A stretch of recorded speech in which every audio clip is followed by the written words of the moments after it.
You Be the Chemist Study Guide. Section 1. Science, a way of thinking. What is science? Science is a systematic way of learning about the world by collecting information. It is a way of thinking that helps people understand and gain knowledge about the world around them. You have probably thought like a scientist to solve problems and answer questions.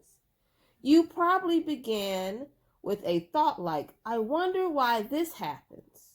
People are curious by nature, and science helps people find answers to questions or further understand their surroundings.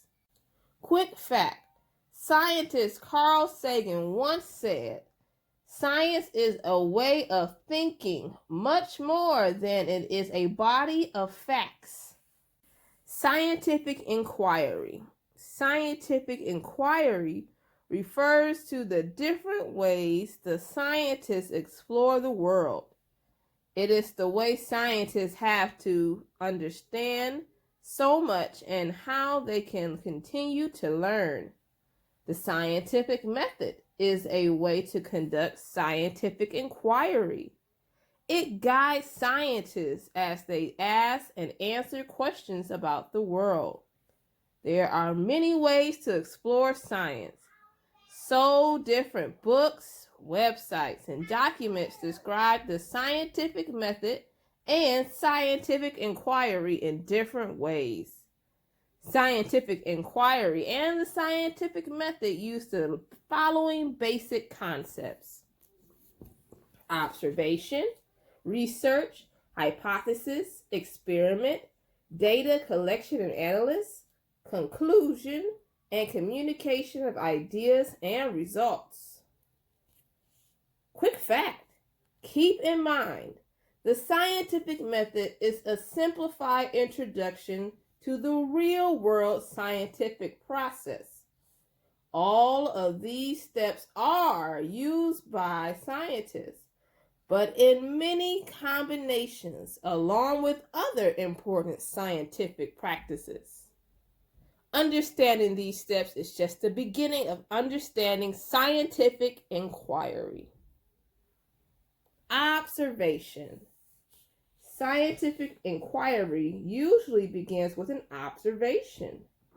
Scientists explore and collect information with their senses: smell, sound, sight, taste, and touch, and ask questions that they would like to answer. Questions guide scientists in their research and can usually be answered by collecting evidence. Hypothesis. With a question in mind, scientists state clearly what they plan to test their experiment. This statement is called a hypothesis, which is a predicted answer to a scientific question or an educated guess that may explain an observation. A hypothesis guides the experiment. Hypothesis. If containers of hot and cold liquid water are put in a freezer, the container with hot water will freeze, form ice cubes faster than cold water. The scientific hypothesis must be testable. For example, the hypothesis above can be tested by conducting an experiment that measures the time it takes for ice cubes to form from water starting at different temperatures. Experiment. After making a hypothesis, scientists design and conduct an experiment. Scientists must be sure to design the experiment so that only one factor is tested at a time. You will see this in the next section on designing an experiment. This way, scientists will know that their results are directly related to the one factor that was changed. If the experiment is not designed carefully, the results may be confusing and will not help the assist the hypothesis. Designing an experiment can be tricky, and it may take several tries to get it right. Example: to test your hypothesis about the effects of temperature on the rate at which ice cubes form, there are a few factors you must first consider. How soon after you measure the temperature should the water go into the freezer? Should the amount of water you use each time be consistent? Should you get water from the same source, such as the kitchen sink, or a bottle of water each time? Data collection and analysis. Data are pieces of information collected before, during, and after an experiment. It is important to keep detailed notes and to record all data during an experiment so that it can be analyzed after completing the experiment to determine the results. Sometimes data makes more sense in a graph or as a picture. Scientists may choose to record data on a table and then put the information into a graph. Scientists have to make sure that they collect accurate data so that they can trust their results. They may also repeat an experiment to see if they can obtain the same results each time. Example: to conduct your experiment, you set up 2 cups of water at different temperatures. You measure the temperature of the first cup of water and record a measurement of 25 degrees Celsius in your notebook. Likewise, you determine that the temperature of the second cup is 55 degrees Celsius and record this measurement in your notebook. You also make a note that you should consider comparing the results to the cups of water at different temperatures, such as 35 degrees Celsius and 45 degrees Celsius. As you conduct your experiment, you write down the amount of time it takes for each cup of water to freeze and any other observations that you make. Then you can show the results in the graph that illustrates the freezing time in relation to the starting temperature. You can also repeat the experiment to make sure that your results can be reproduced, which would indicate that you can trust your data. Conclusion: if the hypothesis was testable and the experiment gives clear data, and conclusion can be made based on data. A conclusion is a statement that tells whether or not the hypothesis was correct. If the data supports the hypothesis, then the hypothesis is considered correct or valid. If the data does not support the hypothesis, then the hypothesis is considered incorrect or invalid.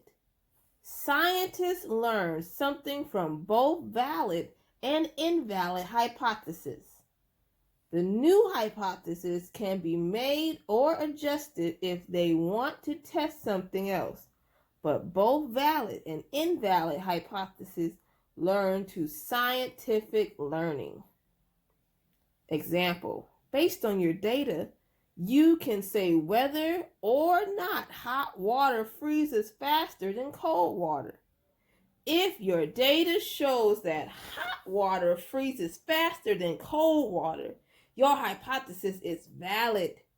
If your data shows that cold water freezes faster than hot water, your hypothesis is invalid. Even if your hypothesis is invalid, you can still form a conclusion based on your data. Communication. Scientists will often report their findings in journals or speeches to tell others what they have learned. They may create diagrams or other images to show their results. Communication is very important. It gives other people a chance to learn more. It also allows scientists to improve their experiments when other people comment on the results. Example, you made a poster for the school science fair that explains your experiment and shows your results. People will look at it, ask questions, and possibly make suggestions. They will be able to learn from what you did. They may also want to know what you plan to do with this information. Will this information change the way you make ice? Designing an experiment. Scientists need to figure out a plan for testing a hypothesis. To do this, they need to design an experiment. Scientists have to be careful to vary only one factor of their experiment at a time so that they know that the results are related to the one factor that was altered. If an experiment tests more than one factor at the same time, scientists may not be able to learn anything. When designing an experiment, scientists must also identify the variables and controls. An example, a student wants to test a hypothesis about water temperature and freezing rates. To do this, the student must keep everything else in the experiment the same while changing the temperature of the water. If the student places the water cups in different areas of the freezer, one may freeze faster simply because its spot in the freezer is colder. Without keeping other aspects of the experiment the same, the student will not be able to find an accurate answer. Variables. Factors that can be changed and controlled in an experiment are known as variables. Independent variable. The variable scientists change in the experiment. This is also known as the manipulated variable. The dependent variable.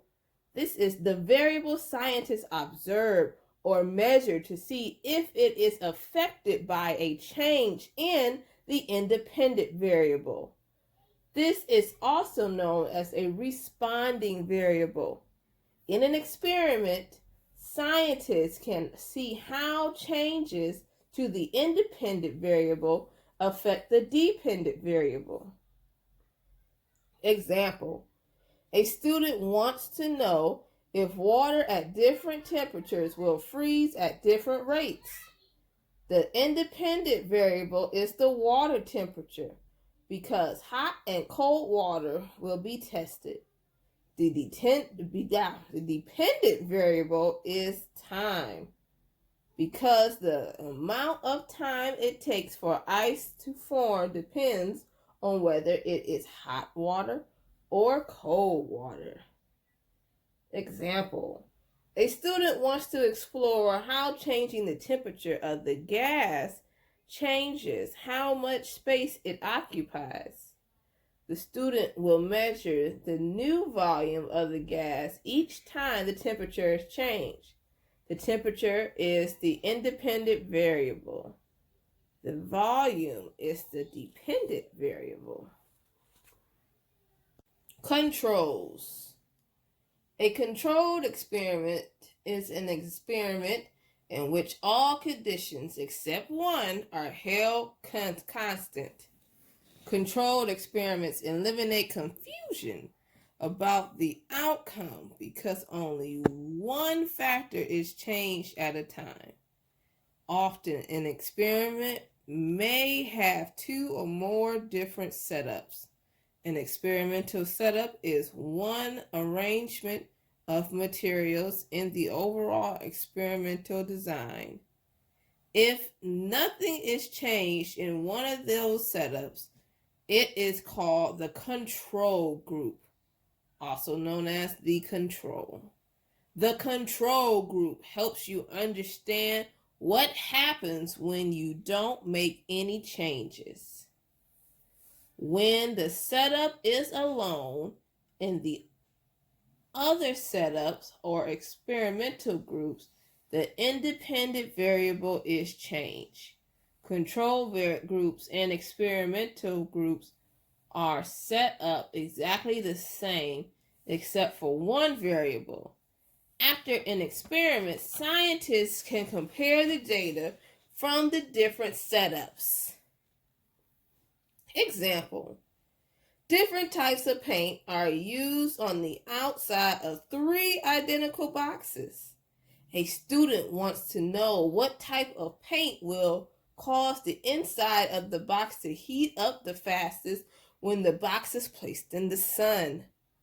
One setup is a box with a water-based paint on the outside. Another setup is a box with an oil-based paint.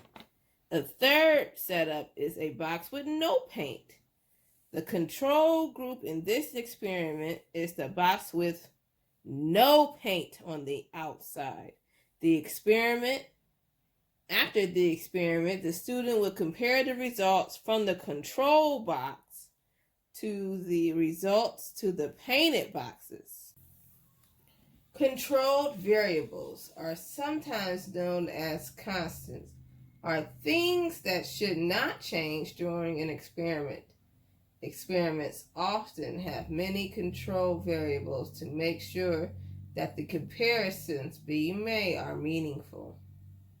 Example: in the previous example, a control variable would be the type of box used in the experiment.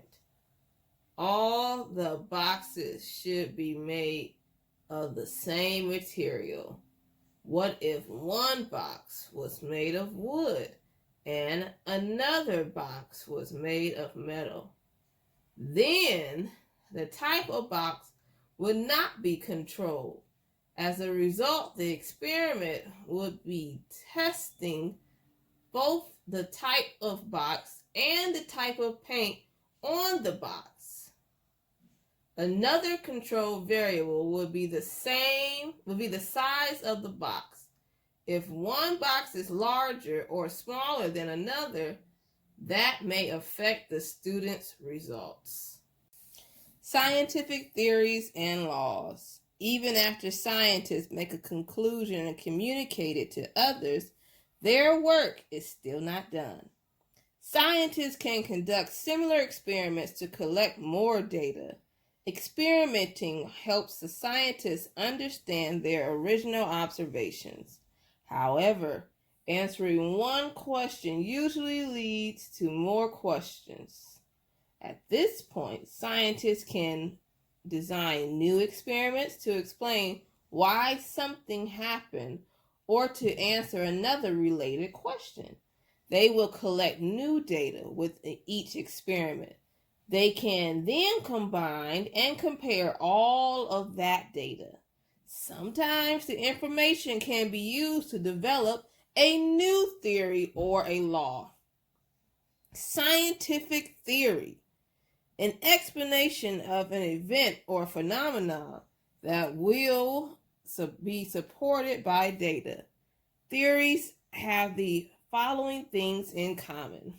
Scientific theories are not facts, but they have been accepted as true by the global scientific community. They may change if new information becomes available. To become a scientific theory, an idea must be tested over and over, producing the same results. Theories are scientifically accepted explanations of why something occurs. They can be used to predict the results of future observations. Examples of scientific theories include the theory of relativity, the kinetic molecular theory, and the theory of evolution. Scientific law, a description of a natural event or phenomenon shown to occur again and again under the same conditions. Scientific laws describe the observed pattern without trying to explain it. Laws are usually accepted as true and universal. They are well supported by observations, experimentations, and data. Still, scientific laws can be challenged and possibly disproven. However, disproving a scientific law is very rare. It is more likely that a law will become part of a border theory or another law. Laws generally state that a particular event or thing will always occur if certain conditions are met. Many scientific laws can predict events and phenomena so well they are expressed as mathematical equations. Examples of laws include the law of conversion of energy, Newton's law of motion, and the ideal gas law.